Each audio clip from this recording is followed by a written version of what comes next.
Mero Cristianismo de C.S. Lewis. Libro segundo, Lo que creen los cristianos. Capítulo 4, El perfecto penitente. Nos encontramos, pues, con una alternativa aterradora. O este hombre del que hablamos era o es justamente lo que él dijo ser, o, si no, era un lunático o algo peor. Bien. A mí me parece evidente que no era ni un lunático ni un monstruo y que, en consecuencia, por extraño o terrible o improbable que pueda parecer, tengo que aceptar la idea de que Él era y es Dios. Dios desembarcó en este mundo ocupado por el enemigo asumiendo una forma humana. ¿Y cuál era el propósito de todo esto? ¿Qué vino Él a hacer aquí? Vino a enseñar, por supuesto. Pero en cuanto se examina el Nuevo Testamento o cualquier otro escrito cristiano, se descubre que están constantemente hablando de algo diferente, de su muerte y su resurrección. Es evidente que los cristianos consideran que lo más importante de esa historia reside en estos dos hechos.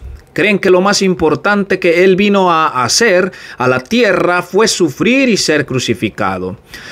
Antes de que me convirtiese al cristianismo, yo creía que lo primero en lo que debían creer los cristianos era una teoría en particular en cuanto a la razón de esta muerte.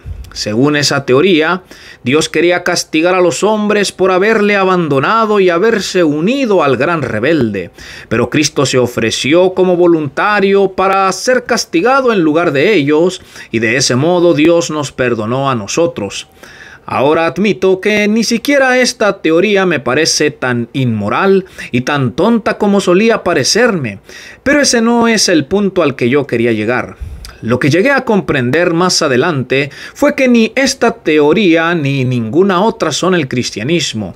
La principal creencia cristiana es que la muerte de Cristo nos ha puesto de alguna manera a bien con Dios y nos ha otorgado un nuevo comienzo.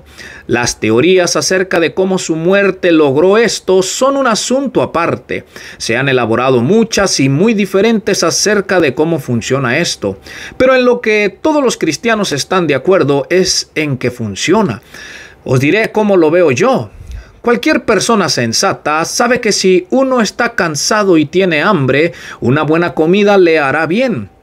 Pero las teorías modernas acerca de la alimentación, todo lo que se refiere a las vitaminas y proteínas, es una cuestión diferente.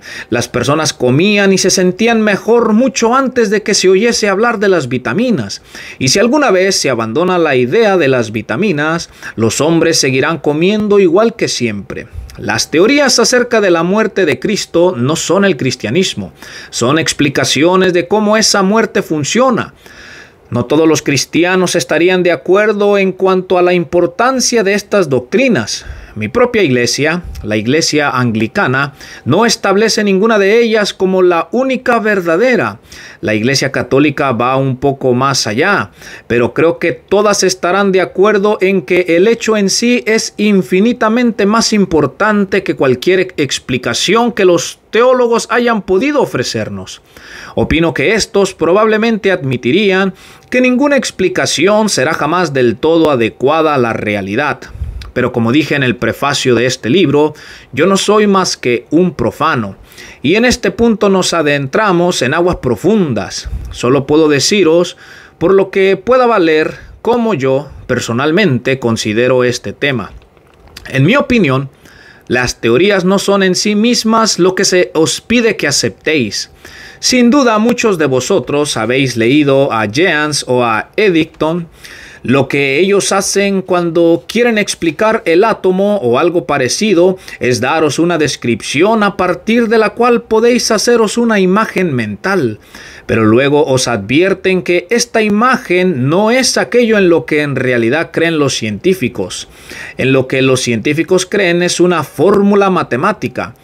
Las imágenes están allí solo para ayudaros a comprender la fórmula. No son realmente válidas del modo en que la fórmula es válida. No os enseñan la cosa real, sino algo más o menos parecido. Solo están allí para ayudar, y si no lo hacen, podéis prescindir de ellas. La cosa en sí no puede ser representada. solo puede ser expresada matemáticamente. Y aquí nos encontramos en una situación parecida. Creemos que la muerte de Cristo es aquel momento de la historia en el que algo absolutamente inimaginable llega desde fuera y aparece en nuestro mundo. Y si ni siquiera podemos imaginarnos los átomos de los que está construido nuestro mundo, es evidente que no podremos imaginarnos esto. De hecho, si descubriésemos que podemos comprenderlo totalmente, esto mismo demostraría que el hecho no es lo que pretende ser, lo inconcebible, lo increado, lo que se halla fuera de la naturaleza e irrumpe en la naturaleza como un relámpago. Podréis preguntar, ¿de qué nos sirve si no lo comprendemos? Pero eso tiene fácil respuesta. Un hombre puede comerse su cena sin comprender exactamente de qué modo lo alimenta la comida. Un hombre puede aceptar lo que hizo Cristo sin saber de qué modo opera. De hecho, no sabrá ciertamente cómo opera hasta que lo haya aceptado. Se nos dice que Cristo fue muerto por nosotros, que su muerte ha redimido nuestros pecados y que por el hecho de morir derrotó a la muerte misma. Esa es la fórmula, eso es el cristianismo, eso es lo que debe ser creído. Todas las teorías que elaboremos con respecto a cómo la muerte de Cristo logró esto son, a mi modo de ver, secundarias, meros planos o diagramas para ser abandonados si no nos ayudan. E incluso si nos ayudan, para no ser confundidos con el hecho en sí, de todos modos, algunas de estas teorías merecen ser examinadas. La teoría que han escuchado la mayoría de las personas es la que mencioné antes, la de ser perdonados porque Cristo se había ofrecido voluntariamente para sufrir el castigo en lugar de nosotros. Pero en apariencia, esta teoría es bastante absurda. Si Dios estaba dispuesto a perdonarnos, ¿por qué no lo hizo sin más? ¿Y qué sentido tenía castigar en cambio a una persona inocente? Ninguno, a mi parecer. Si estáis pensando en un castigo como los que inflige un juzgado de guardia. Por otro lado, si pensáis en una deuda, tiene mucho más sentido el que una persona que tenga medios pague en nombre de otra que no los tiene. O si pensamos en pagar la multa, no en el sentido de ser castigados, sino en el sentido más general de aguantar el chaparrón o correr con los gastos. Entonces, por supuesto, es del todo sabido que cuando una persona se ha metido en un lío, la responsabilidad de sacarlo de él suele recaer sobre un amigo generoso. ¿Y cuál era el lío en que se había metido el hombre? Había intentado valerse por sí solo, comportarse como si se perteneciera a sí mismo. En otras palabras, el hombre caído no es simplemente una criatura imperfecta que necesita mejorarse. Es un rebelde que debe de poner sus armas, de poner vuestras armas, rendiros, pedir perdón, daros cuenta de que habéis escogido el camino equivocado y disponeros a empezar vuestra vida nuevamente desde el principio. Esa es la única manera de salir del lío, este proceso de rendición. Este movimiento hacia atrás a toda máquina es lo que los cristianos llaman arrepentimiento. Y el arrepentimiento no es divertido en absoluto. Es algo mucho más difícil que bajar la cabeza humildemente. El arrepentimiento significa desaprender toda la vanidad y la autoconfianza en las que nos hemos estado ejercitando durante miles de años. Significa matar parte de uno mismo, padecer una especie de muerte. De hecho, hay que ser muy bueno para arrepentirse. Y aquí está la trampa. Solo una mala persona necesita arrepentirse. Solo una buena persona puede arrepentirse perfectamente. Cuanto peor sea, más lo necesitas y menos puedes hacerlo. La única persona que podría hacerlo perfectamente sería una persona perfecta y ella no lo necesitaría. Recordad que este arrepentimiento, esta voluntaria sumisión a la humillación y a una especie de muerte, no es algo que Dios os exige antes de recibiros de nuevo y de lo cual podría libraros si quisiera. Es simplemente una descripción de lo que es volver a Él. si le pedís a Dios que os reciba de nuevo sin arrepentiros, lo que realmente le estáis pidiendo es volver a Él sin volver a Él. No puede ocurrir. Pues bien, entonces debemos pasar por ahí. Pero la misma maldad que nos hace necesitarlo nos imposibilita el hacerlo. ¿Podemos hacerlo si Dios nos ayuda? Sí. Pero ¿qué queremos decir cuando hablamos de la ayuda de Dios? Queremos decir que Dios nos ponga dentro de un trocito de sí, por así decirlo. Él nos presta un poquito de su capacidad para razonar y de ese modo pensamos. Nos presta un poquito de su amor y así es como nos amamos los unos a los otros. Cuando se le enseña a un niño a escribir, se le sostiene la mano mientras él forma las letras. Es decir, él forma las letras porque vosotros las estáis formando. Nosotros amamos y razonamos porque Dios ama y razona y nos sostiene la mano mientras lo hacemos. Si no hubiéramos caído, todo eso sería facilísimo. Pero desgraciadamente, ahora necesitamos la ayuda de Dios para hacer algo que Dios en su propia naturaleza no haría jamás: rendirnos, sufrir, someternos, morir.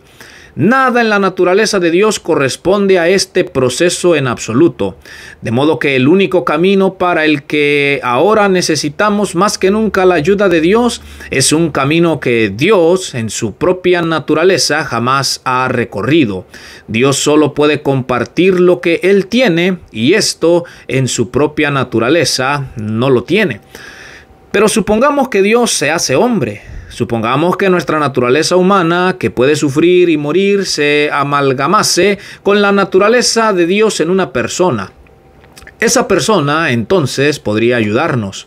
Podría entregar su voluntad, sufrir y morir porque era un hombre, y podría hacerlo perfectamente porque era Dios.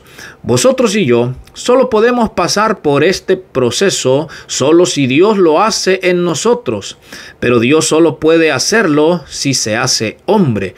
Nuestros intentos de padecer esta muerte podrán llegar a buen fin solo si, como hombres, compartimos la muerte de Dios. Del mismo modo que nuestros pensamientos solo pueden llevarse a cabo solo porque son una gota del océano de su inteligencia. Pero no podemos compartir la muerte de Dios a menos que Dios muera. Y Él no puede morir a menos que se haga hombre. Es en este sentido en el que Él paga nuestras deudas y sufre por nosotros lo que como Dios no es necesario que sufra.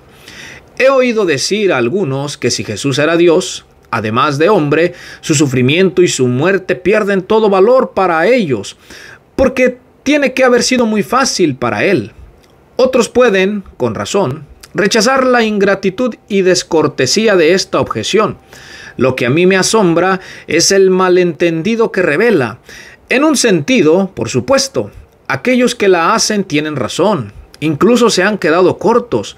La perfecta sumisión, el perfecto sufrimiento, la muerte perfecta no solo fueron más fáciles para Jesús porque Él era Dios, sino que fueron posibles solo porque era Dios. Pero ¿no es esa una extraña razón para no aceptarlos? El maestro puede formar las letras del niño solo porque es un adulto y sabe escribir. Eso, naturalmente, lo hace más fácil para el maestro. Y solo porque para él es más fácil enseñar al niño. Si el niño lo rechazara, porque para los adultos es fácil, y esperase aprender a escribir de otro niño de su edad que no supiera hacerlo, y así no le llevaría una ventaja injusta, entre comillas, no haría demasiados progresos. Si yo me estoy ahogando en un río turbulento, un hombre que aún tenga un pie en la orilla puede echarme una mano que me salve la vida.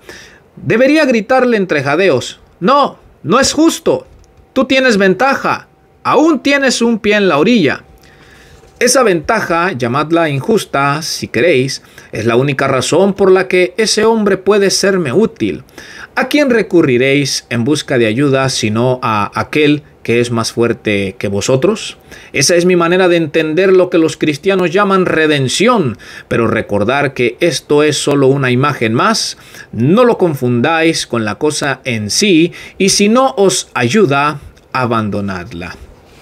Dios les bendiga, hermanos. Acabamos de leer un capítulo más del Mero Cristianismo de C.S. Lewis en su capítulo titulado El Perfecto Penitente. Bendiciones, mis hermanos.